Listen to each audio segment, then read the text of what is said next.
revolution lies in the air in 1923 because the political crisis in Germany just escalates. On the one hand, occupation of the Ruhr district, of the industrial heartland of Germany, by foreign troops, in this case of Belgian and French troops. And this is really seen as a kind of moment of national outrage in Germany. This really radicalizes things. And combine that with the escalating economic crisis in Germany. This is the moment of hyperinflation. This is the kind of moment where from one day to the next, everything loses its value. And it is this moment of hyperinflation that explains why things get so out of hand in 1923 and why people expect revolution to happen. By the way, either from the left or from the right, revolution is on everyone's mind. Now is the time, now or never. Adolf Hitler knows there's a window of opportunity to strike and grab power. But if he's not careful, the chance will come and go. Germany is mired in political and economic crises. But soon the finance ministry in Berlin will start getting its act together. The economic outlook will begin to improve. While people are poor and downtrodden, Hitler's message has a chance of hitting home. But if people's lives get back on track, they'll be much less likely to reach for extreme solutions. The time has come to launch the Munich Putsch.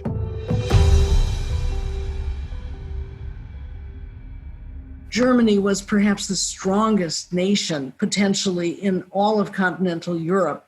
Somehow it had to be stabilized. So the Germans brought in a brilliant minister of finance to solve the problem. He worked out some formula by which the value of the new German currency would be linked to the value of the land, of the agricultural land in Germany. And somehow or other, miraculously, inflation began to end. As the economy began to be stabilized, Hitler had the sense of now or never. So he ended his indecision. He decided on November the 9th, the anniversary of the surrender at the end of World War I, he decided to march.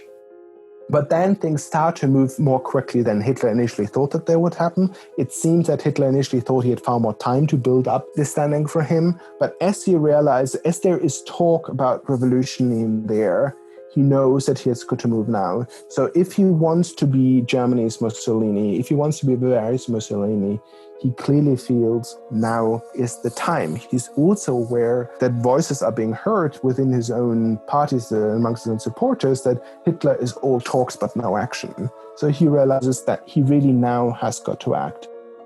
The plan for the Nazis' Munich Putsch is to bring about revolution in stages. It'll start at the local level, in Bavaria's capital. Then they'll take it national. And the idea emerges that Mussolini had shown what could be done with extra-parliamentary action that's fueled by paramilitarism and high-minded patriotic idealism. But the Nazis could take over the Bavarian government and then they could march all the way up onto Berlin and evict what they saw as being Jewish socialist government in Berlin. Germany was a federal system with strong state governments, and Bavaria was a hugely important state, just like Berlin was the capital of Prussia. So Hitler started organizing. Power in the southern state of Bavaria rests in the hands of three people, known as the Triumvirate. They are the head of the police, the head of the military, and the state prime minister, a man called Gustav Ritter von Kahr. Hitler is confident he can get these men on side. Hermann Goering and Ernst Röhm have been schmoozing over time, working to win the support of people within the establishment. If Hitler can win over the Triumvirate, he'll then have Bavaria's army and state police to add to the ranks of his own SS stormtroopers. The Prime Minister von Kahr is not as right-wing as Hitler, but he's not that far off. Von Kahr has been flirting with the Nazis. They even considered him as a candidate to front the putsch. But he decided to keep his distance, and Hitler went for General Erich Ludendorff instead. Von Kahr may have gotten cold feet, but Hitler is confident that when push comes to shove, he'll join their team. And if the Prime Minister doesn't get behind the Nazis, then they'll kidnap him and force him to at gunpoint. Hitler gathered his associates on the east side of the river that goes through Munich. And it was also fortunate that particular year, it was a long weekend, it was a holiday. And so the police were thin on the ground. That also helped. On the evening of November the 8th, 1923, a Mercedes winds its way through the streets of Munich. Inside sits the 34-year-old Nazi chief, Adolf Hitler, along with his closest aides. Their destination is the Burger Bräukeller, a large beer hall. Here tonight, Gustav von Kahr is giving an address in his role as Bavarian Prime Minister. He'll be joined by the head of the police and the head of the army, so the whole triumvirate will be in the same building at the same time. And in the crowd, there'll be hundreds of boozed-up punters with right-wing proclivities. It's an evening tailor-made for a Nazi hijacking. Everything has been building to tonight. Whichever way it goes, the Munich putsch will be decisive.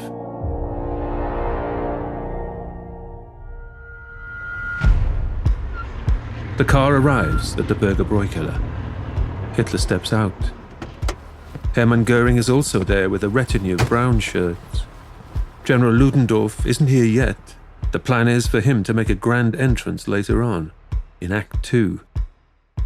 First things first. The plotters need to make it inside the building. Local police are on duty, patrolling outside the hall. Göring has done an impressive job whipping the brown shirts into shape. They are thugs at heart. But at this crucial juncture, they keep their discipline. Debarking their trucks, they keep their heads down and move towards the entrance. Such is their composed, assured demeanor. The police assume they're just regular army units, here on official business. The first hurdle has been cleared. Hitler and Göring enter the building with a core group of 20 men, while the others surround the place. Outside the doors of the main chamber, you can hear a pin drop. The stormtroopers shuttle forward. This is what they've trained for. They barge right in. Göring and his men head right to the far end of the beer hall. They set up a machine gun on the dais. Then in marches the humble drummer, Adolf Hitler. In one hand, Hitler holds a pistol. He fires into the ceiling and declares the start of the National Revolution. Then he shepherds von Kahr and his two colleagues off the stage and into an adjacent room. Hitler then finally just forces things. He tries to seize the moment and to also force the hand of the Bavarian establishment. He storms into a meeting, he shoots into the air and says, "You're all arrested." He's taking them to the back room and he is basically telling them, "You join the revolution and we'll all do this together or else." Hitler has a gun on them, but the Bavarian triumvirate resist. Who does Hitler think he is, abducting government officials? Hitler needs to play his trump card. He picks up a telephone and he calls General Ludendorff. It's time to get over here as fast as possible. One of Hitler's aides makes another call, this one to Ernst Röhm. It's the cue Röhm has been waiting for. His men start to move in on strategic positions, army barracks, police stations, government buildings, right across Munich. In the beer hall, Göring is keeping the crowd warm, while in the side room, Hitler continues to try and win round von Kahr. But the Prime Minister won't budge. Hitler, it seems, has seriously overestimated von Kahr's appetite for treason. Hitler loses patience. It's time to do what he does best. He steps back out into the main hall and takes to the stage. Göring steps aside to leave the floor to his boss. For better or worse, this will be one of the most significant speeches Hitler has ever made.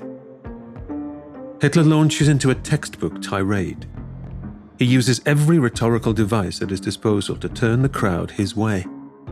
He appeals to their sense of patriotism, their duty to the fatherland. He insists that the Nazis are respectable. They're not trying to undermine the army or the police. It's the corrupt government in Berlin that are in their crosshairs. Within minutes, the atmosphere has totally changed. One eyewitness will later claim that Hitler turns the crowd as one turns a glove inside out.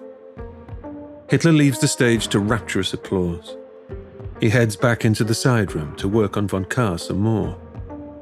After Hitler's barnstorming rant, the Nazis are emboldened. The putsch gets another shot in the arm and Ludendorff chooses this moment to arrive. The appearance of such a prestigious figure changes everything for the triumvirate. With this decorated general on the ticket, suddenly this coup has the sheen of respectability that they need to get on board. They concede to Hitler's demands. So Hitler now has the leaders of Bavaria in his corner. It's a huge breakthrough. It's taken a little longer than planned, admittedly, but things are working out at the Berger Bräukeller. Across the city, however, it's a mixed picture. Ernst Röhm's men continue to move in on target locations. Some Nazi squads have succeeded in their task, taking control of military buildings and recruiting army and police officers to their ranks. But it's by no means a clean sweep. Plenty of agents of the law are ready to fight these usurpers to the death. Moreover, word is starting to spread among the general public, and to most Bavarians, these are terrorists, plain and simple. A group of unelected paramilitaries who think they have the right to take over the government just because they want to. With armed standoffs across Munich and outraged locals starting to rise from their beds, the putsch could go either way. It's a chess match, and the next turn on the board is Hitler's.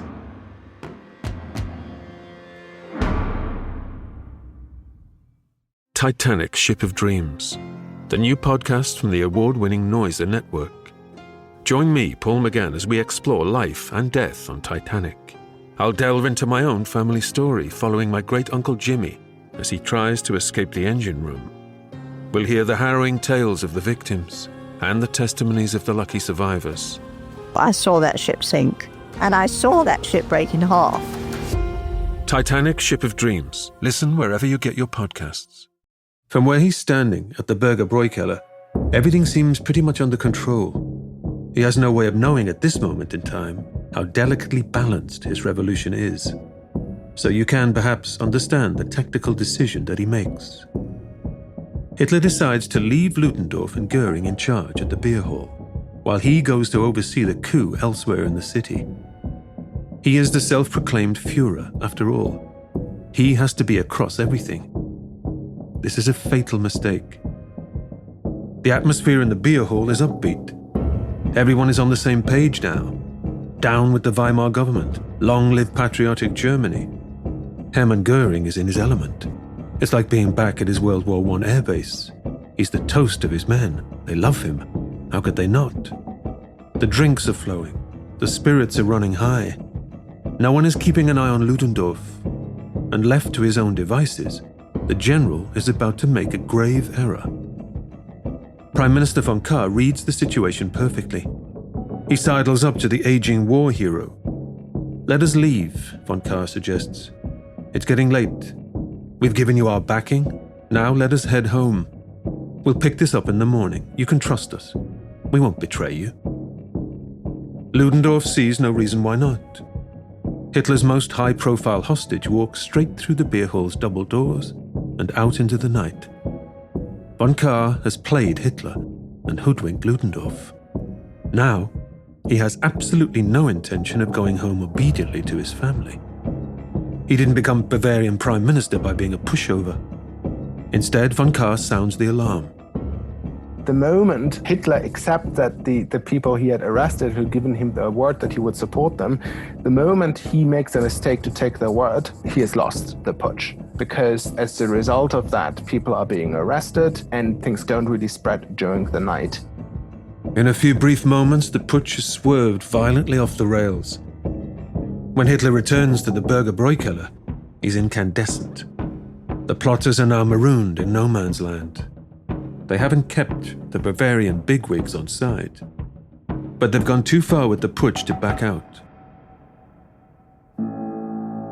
Hitler's co-conspirators know better than to try to counsel him when he's in this mood. Eventually, Hitler decides that they should all sit tight right here. The outlook will be brighter in the morning. The army and the police will surely come on side, with or without von Kahr. Rome will come through with reinforcements. Better to lock down the beer hall and wait for assistance. Night becomes morning, and the promised reinforcements are nowhere to be seen. By now it's clear the would-be revolution has lost all momentum. Hitler's paramilitaries have failed to take a sufficient number of strategic targets. Prime Minister von Kahr is back in charge of his men. The city has not fallen in behind the Munich Putsch. A crowd made up of thousands of local citizens will soon gather and protest this affront to their democracy. So what to do? General Ludendorff pipes up with a simple suggestion. "We will march," he declares. The following morning, Hitler and Ludendorff still decide to do a last stand. I think half driven by a hope that they can still change things, that somehow if they march through central Munich, people and military units will join them, and that would allow them to still seize power. But I think also half driven by a realization that they have lost the putsch, but at least that they want to go down in flames and in heroism. The Nazis want to make sure that they are remembered as glorious martyrs. The reality is rather less flattering. The plan was to seize control of the Bavarian government, then march all the way to Berlin, gathering devoted followers along the way. It's barely got off the ground. They're still stuck in the beer hall, nowhere near power in the capital. And now, all that's left is to leave the hall to march aimlessly through the city. They assemble just outside of the city center. They march through the city center. They march past the central square in Munich. They walk north towards the former royal palace. Death or prison awaits the Munich putschists.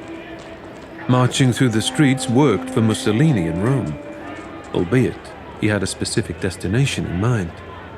It's not clear exactly where the Nazis are marching to, but if this is to be the last stand, then so be it. For citizens watching from the roadside, it must be a rather odd spectacle.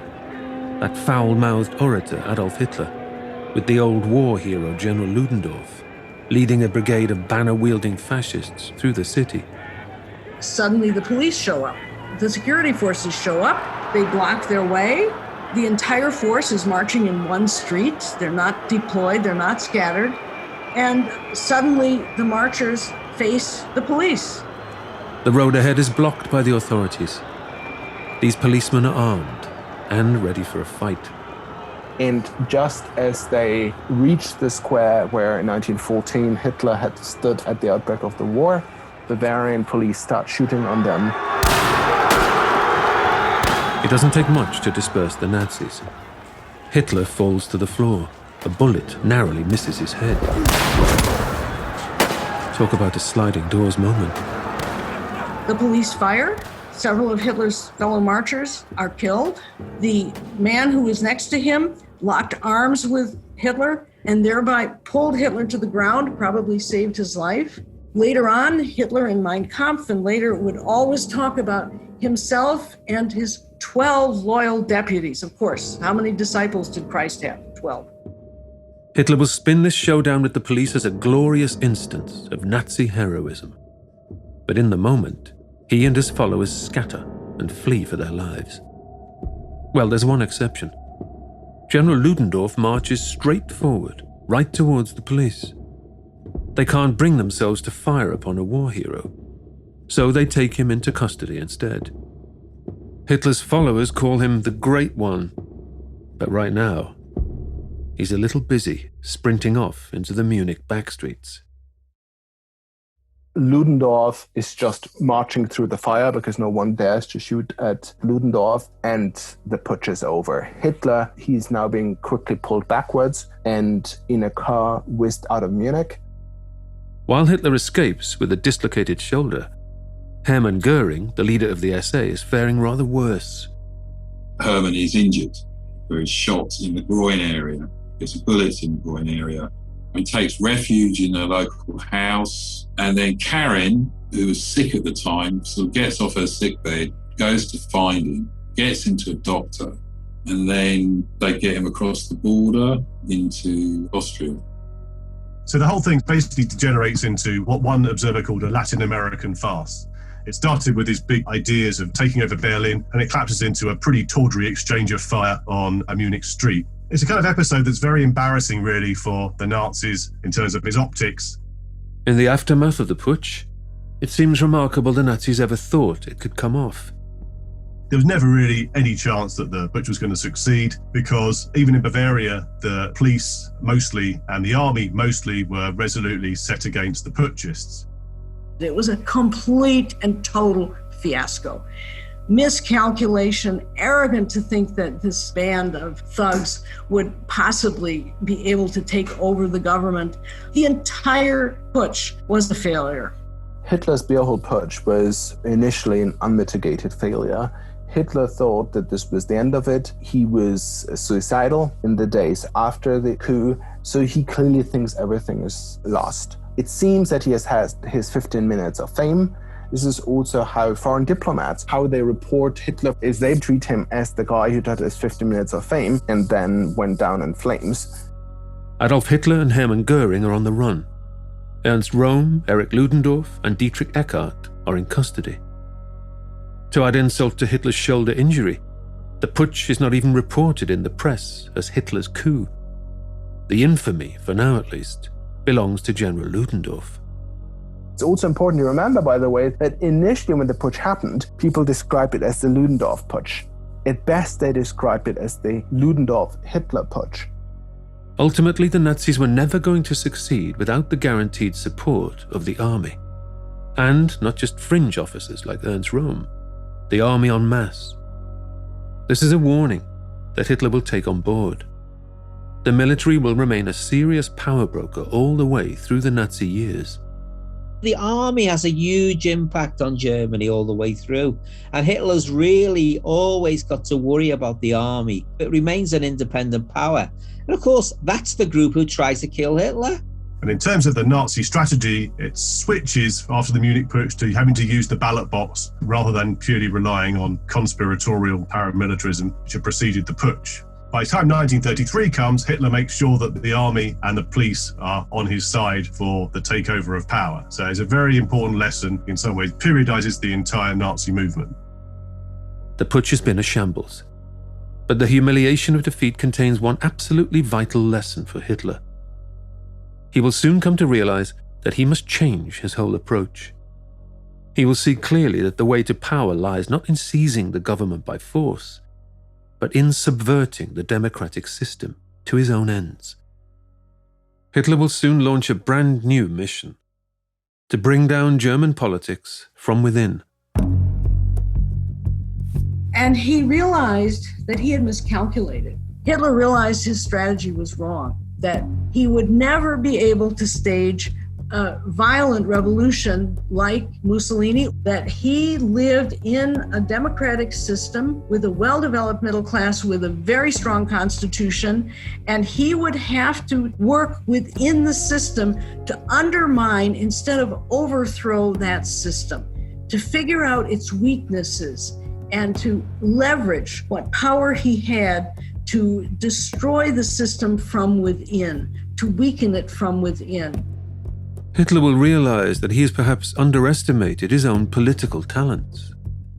By reaching straight for revolution, he's overlooked his own potential as a force in democratic politics. On this new mission, to win elected office, Hitler will need to appeal beyond the violent politics of his Munich echo chamber. He'll need to make inroads in all the different German states, not just Bavaria, and in the countryside as well as towns and cities, with farmers and landowners as well as workers and soldiers. In just 10 years' time, Hitler will have done exactly that, as he assumes office as Germany's Chancellor. His true rise to power starts right here in 1923, in the ashes of defeat.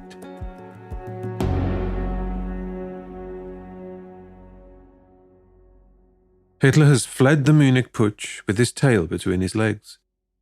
But that is not the version of events that will be passed down to the Nazi faithful. The unflattering facts will be smoothed over by Nazi propagandists. The putsch will be celebrated each year as a foundational Nazi event. It will become an annual day of remembrance in the Nazi calendar. A mythical memory of the putsch will take root in Germany. 3 years ago, Dietrich Eckart took Hitler under his wing and started training him up. Eckart still thinks of his protégé with pride as he languishes in his own prison cell in the aftermath of the putsch. Eckart is soon released from jail. The judge lets him out on compassionate grounds. Years of alcohol and drug abuse have taken their toll. Not long after his release, Eckart dies of a heart attack. The former playwright has helped to create a monstrous character, one that will go on to terrorize the world, perhaps more than any other man in history. In public, Hitler will downplay Eckart's influence on his development as a politician. But in private, he will acknowledge that he is indebted to his mentor. Hitler had every interest in writing his influence out of his story because Hitler wants to sell the story of himself as a kind of self-made man. He wants to tell the story of the genius, the guy who had come out of nowhere. But we do know that it was under his leadership that Hitler really turned into kind of the leader whom we all know.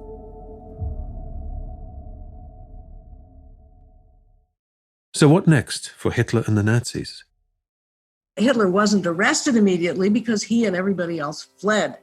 He fled, he put on a disguise, he fled into Bavaria, and he was trying to make it across the border to Austria. An extraordinary game of cat and mouse will unfold as the authorities chase Adolf Hitler through the mountains, lakes, and forests. Finally, they will catch up with him. So he was finally caught hiding out at the country mansion of one of his associates. They'll arrest Hitler. They'll put him on trial, charged with treason. The hangman's noose will beckon.